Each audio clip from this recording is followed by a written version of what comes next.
Boa noite a todos. Eu sou Ederson do Colégio Alternativo. Em instantes, iniciaremos uma live com o nosso professor, o tio Victor, o administrador da escola, né? Em breve ele estará aqui para falar sobre educação financeira, tá? Não somente aos nossos estudantes da primeira série do ensino regular, no novo ensino médio, mas também como isso impacta no dia a dia de todas as famílias. Então, logo em breve, o nosso professor Victor estará aqui sobre esse tema tão importante.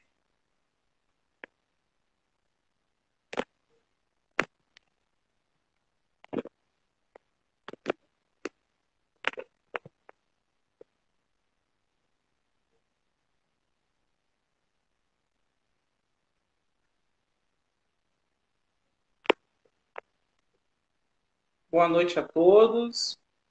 Eu sou Ederson do Colégio Alternativo. Estamos nessa live para falar a todos nossos seguidores, alunos, estudantes, familiares, a respeito da educação financeira nos tempos atuais, não apenas para os nossos alunos da primeira série do ensino médio regular, mas assim para as famílias, porque isso impacta a vida de todos. O nosso palestrante é o professor Victor, logo em breve ele estará aqui dialogando com todos, sanando algumas dúvidas. Está aqui o Marlon, a Daiane assistindo.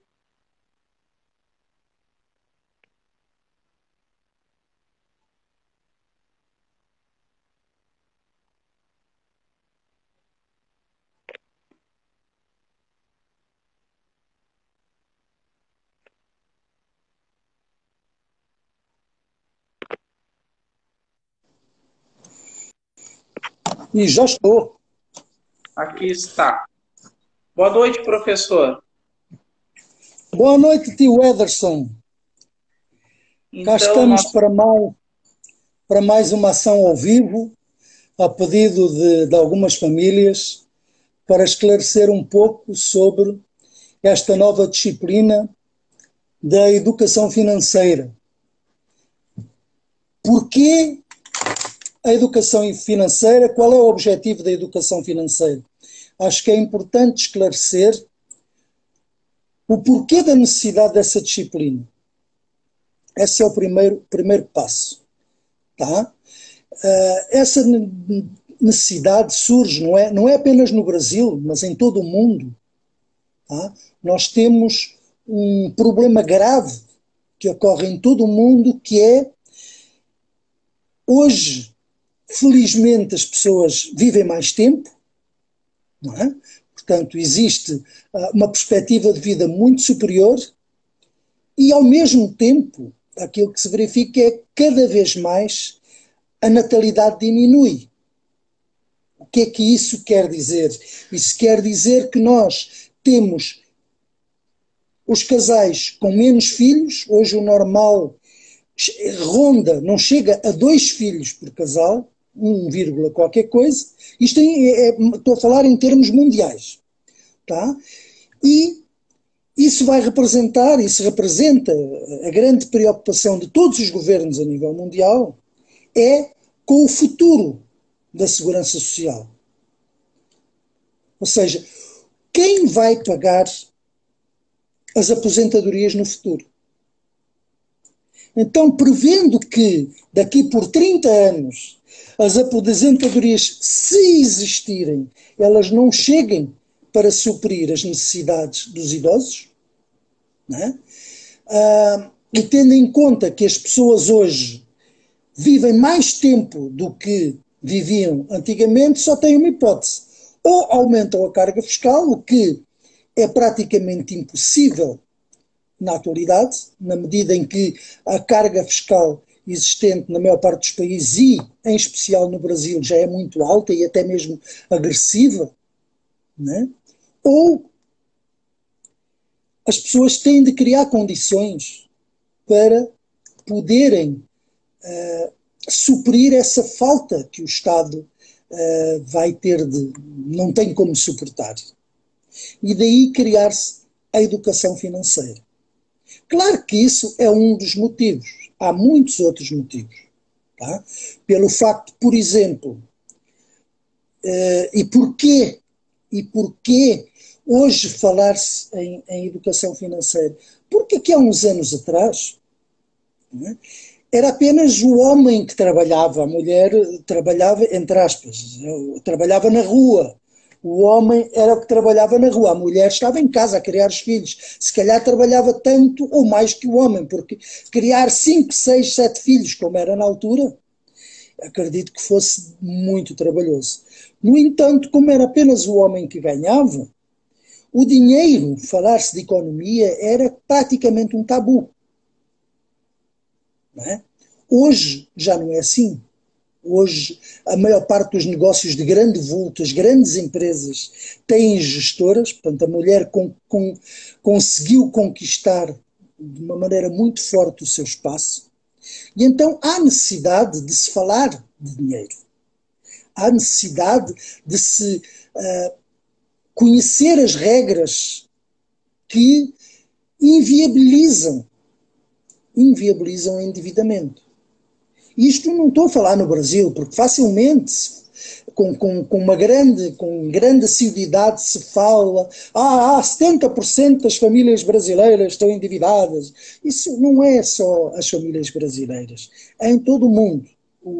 Acho que há uma tendência muito grande para dramatizar o Brasil. Não, é todo o mundo. Não podemos esquecer que nós passámos de uma grande recessão, uma grande pandemia, que gerou uma recessão mundial. Não é? As empresas fecharam, grande parte delas. E não foi apenas no Brasil. Claro que o Brasil tem uma agravante, o Brasil tem uma economia mais fragilizada, que à mínima coisa repercute de uma forma mais extensa. Não é? Até porque o Brasil também é um país muito mais extenso. Não é?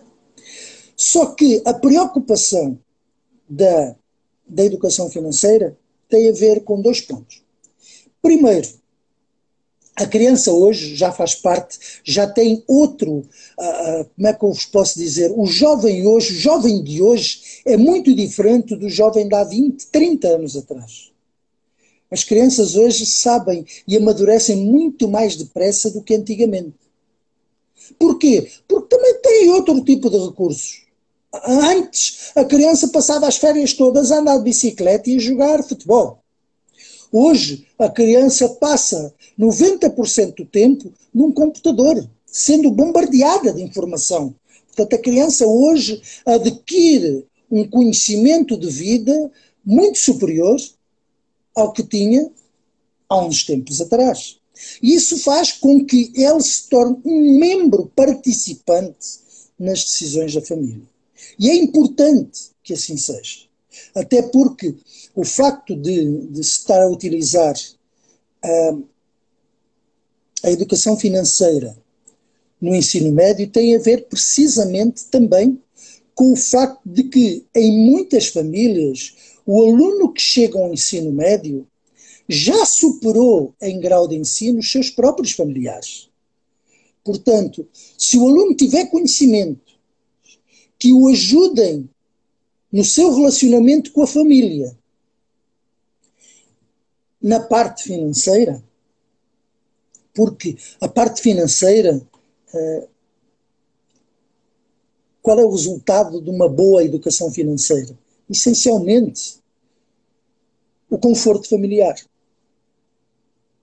Se nós analisarmos bem, hoje, que já não é tão tabu falar em dinheiro, nós chegamos a uma conclusão que talvez 60% ou 70% das brigas em família, se não mesmo as separações familiares, têm uma vertente financeira nessa parte.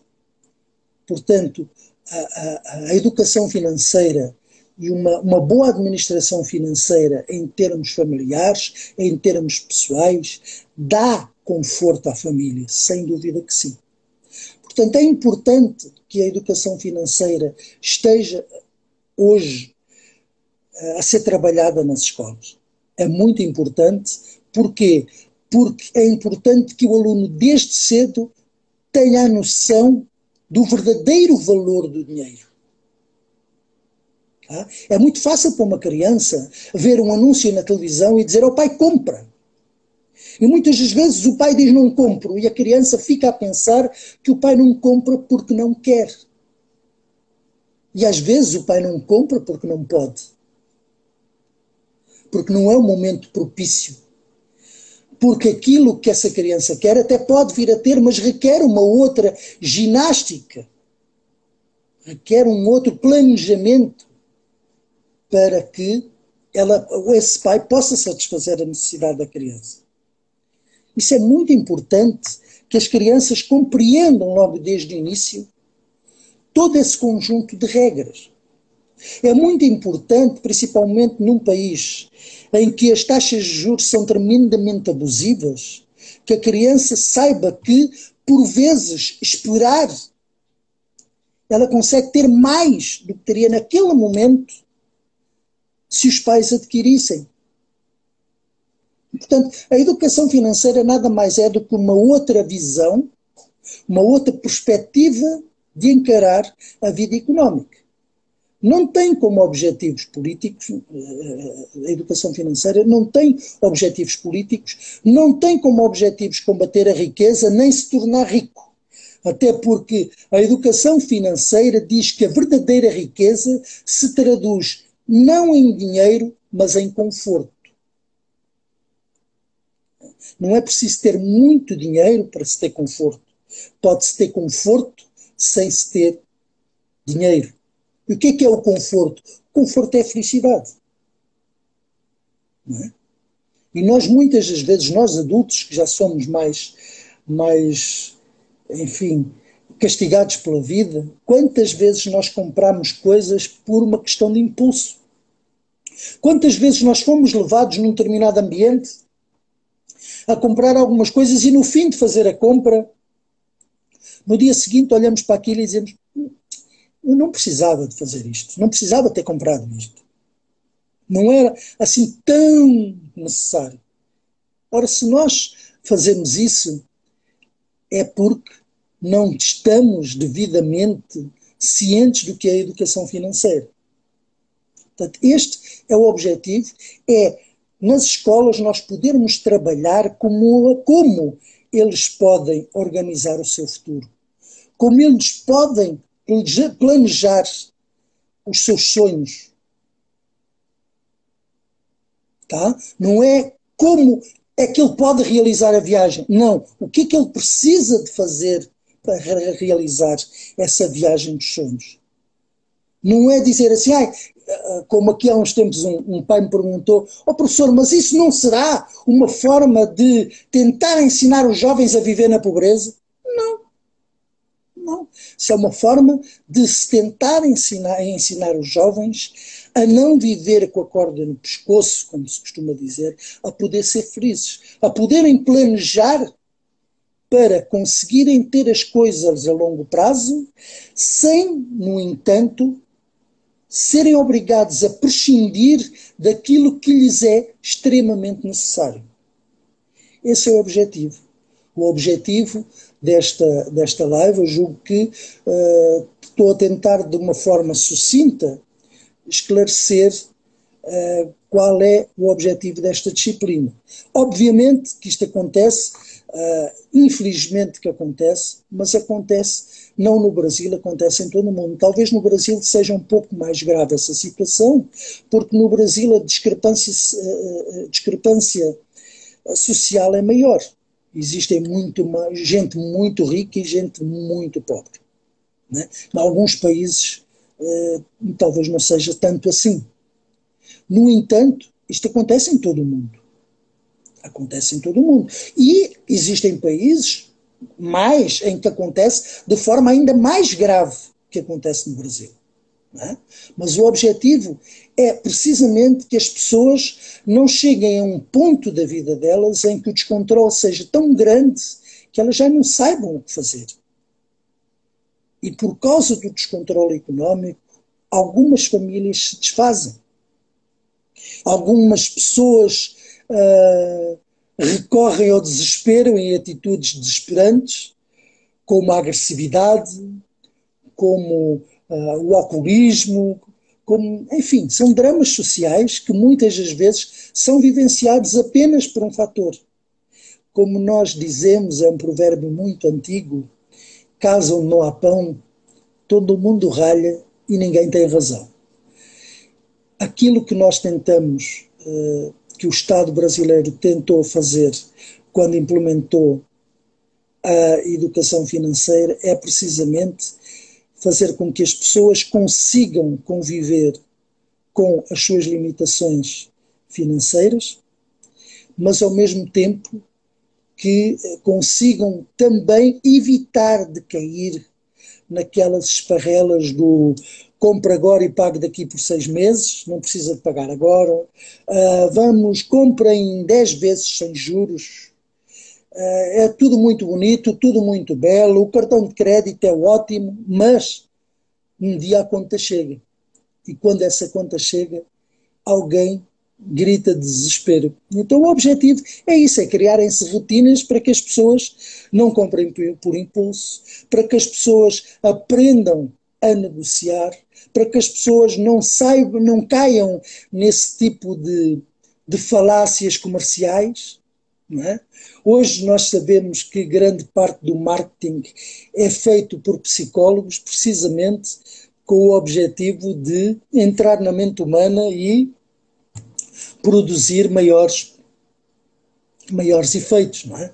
De forma que a educação financeira nada mais é do que isso, é uma forma de auxiliar as pessoas a conseguirem as coisas, mas de uma forma mais planejada, de uma forma menos precipitada e que com isso consigam levar uma vida mais saudável, uma vida familiar, uma vida social mais saudável. Eu não sei se, acho que em termos latos, eu acho que respondi a quem me solicitou esta live. Eu não sei se alguém quer fazer algum comentário, se alguém quer fazer alguma dúvida que eu possa esclarecer. Aproveitem, por favor. Eu julgo que, pelo menos que eu esteja a ver, ninguém fez nenhuma dúvida. Portanto, eu quero vos agradecer por este momento em que esta atenção que me dispuseram, e realmente estes são os objetivos da educação financeira. Durante estes 3 anos nós vamos falar sobre como nós podemos sonhar e tentar que esse sonho se realize de uma forma planejada, como é que nós podemos utilizar a educação financeira na nossa vida cotidiana familiar, na nossa vida social, não é? Vamos ter noções de empreendedorismo, não é? De proatividade. Enfim, é uma disciplina que visa precisamente ser uma disciplina, talvez a disciplina mais prática que eles tenham no ensino médio, talvez a disciplina que eles podem utilizar ao longo de toda a vida. Isso para nós é importante. Eu fico muito satisfeito de poder, de alguma forma, contribuir para isso. A minha área é a economia, e se eu puder ajudar para que os nossos alunos, os nossos filhos adotivos, como eu costumo dizer, possam de alguma forma ser felizes, esse é o objetivo de qualquer professor, esse é o objetivo de qualquer formador. De maneira que fico muito contente se puder contribuir para isso. Não sei se alguém tem alguma dúvida que me queira colocar. Edinho, consegue ver aí alguma pergunta, não? Não, não. Apenas a nossa diretora Cláudia, que também se fez presente aqui na live, a professora Juliana Correia. Agradecemos aqui a Suelen, que está participando, e outros, né, nossos seguidores do Instagram, do Facebook, não tem como citar todos aqui. Professor mas acredito, né, que que a sua fala foi bem esclarecedora, estará gravado e registrado aqui, principalmente para os nossos alunos, lá, os seus alunos, lá da primeira série, e também as famílias nessa importância da educação financeira, que vem lá desde o jardim, né? Desde os Vai, pequenos até os chefes de família, até os vai ser, gestores, né? vai ser trabalhado até de uma forma meio lúdica, com exemplos fictícios, mas são exemplos que eles, muitas vezes, eles se vão identificar com esse mesmo exemplo. Não é? Da forma que eles vão se identificar, vão identificar alguns pormenores da família, e isto, sem falar em casos concretos, nós vamos ter a possibilidade de estudar esses casos, debater esses casos, e eles depois poderão aplicá-los ou não. Enfim, mas pelo menos esse conhecimento, esse know-how, eles já vão ter. Eu acho que é muito importante, acho que vai ser uma disciplina, eu estou muito satisfeito com esta disciplina, nós lá em Portugal já temos esta disciplina, claro, não lhe chamamos educação financeira, mas chamamos noções fundamentais de economia, acaba por ser, muda o termo, acaba por ser quase a mesma coisa, da maneira que já há muitos anos, né? Já há muitos anos que isso acontece, e então eu fico muito contente porque sei que é uma disciplina que vai ser muito útil, vai ser uma disciplina que eles vão comentar em casa, vão comentar com os pais, porque são exemplos práticos, são exemplos em que eles se identificam, não é? São exemplos em que eles sabem que se a família não passou, o tio passou, o amigo, o vizinho, alguém já passou por isso. Portanto, é uma disciplina muito prática, é uma disciplina em que o aluno se vai abrir, não é uma disciplina rígida de conceitos, mas é uma disciplina de debate, uma disciplina em que o aluno aprende de forma, obviamente, conceitual, mas também muito lúdica. E isso é muito importante. E pronto, dado que não há ninguém com dúvidas que queira expor, ninguém que queira, para além da Juliana Correia, que eu agradeço realmente o comentário, gostaria que o meu filho já tivesse essa orientação, obviamente, que todos nós gostaríamos, mas começou agora, portanto começou este ano, mas o filho da Ju está no primeiro ano, não é? Não. O Léo está em que turma? Não Tadinho, recordo, sabe? mas não recordo. Mas eu Mas acho o que está. Léo, Eu acho eu que o acho que Léo está está no no primeiro. oitavo. Não, É, não, no primeiro ano não está. Deve estar no oitavo. Não sei. Mas, o oitavo ano. Mas, oh, Ju, é mais 2 anos, e ele já começa a falar consigo sobre como gastar, como juntar dinheiro, como amealhar, a importância de não comprar hoje, comprar daqui por 6 meses, com os juros que iria pagar, se calhar daqui por 6 meses, em vez de comprar aquela televisão, acaba por comprar a televisão e um liquidificador. Isto é um exemplo que eu falei-lhe por acaso nisso, relativamente a eles, estivemos a falar agora na última aula, e eu tive-lhes a dizer, se vocês tiverem de comprar uma TV, por exemplo, num ano, se vocês juntarem o valor daquela mensalidade, em vez de pagar a prazo e juntarem no final de um ano, vocês negociando com o vendedor e pagando a pronto, vocês não compram só a televisão, compram a televisão e um liquidificador e o micro-ondas. Portanto, há sempre uma vantagem em não se fazer a compra naquele momento. Há sempre a vantagem e de explicar-lhes isto sob exemplos práticos. Nós entramos em exemplos práticos e vamos falando, acaba por ser uma aula muito de muito debate, de muito envolvimento, o que é bom para todos. O que é bom para todos, porque eu gosto disso. Eu sou uma pessoa que gosto de conversar por natureza. A pior coisa que para mim é ter de dar aulas conceituais, aulas em que apenas o professor é que fala. Não é? De maneira que este tipo de debate, este tipo de aula, para mim é realmente aliciante.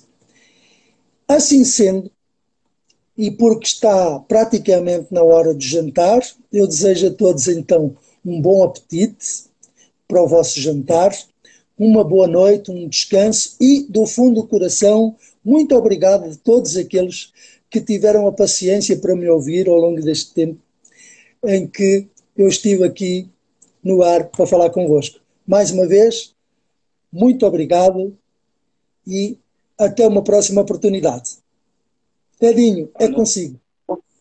Boa noite, muito obrigado pela presença de todos. Né? Todos conhecem aqui o Colégio Alternativo. Por 24 anos, a nossa instituição é referência aqui na cidade de Rio Grande e também em outras regiões do Brasil. Então, né, tenho interesse em conhecer a nossa instituição. Nós temos diversas empresas conveniadas.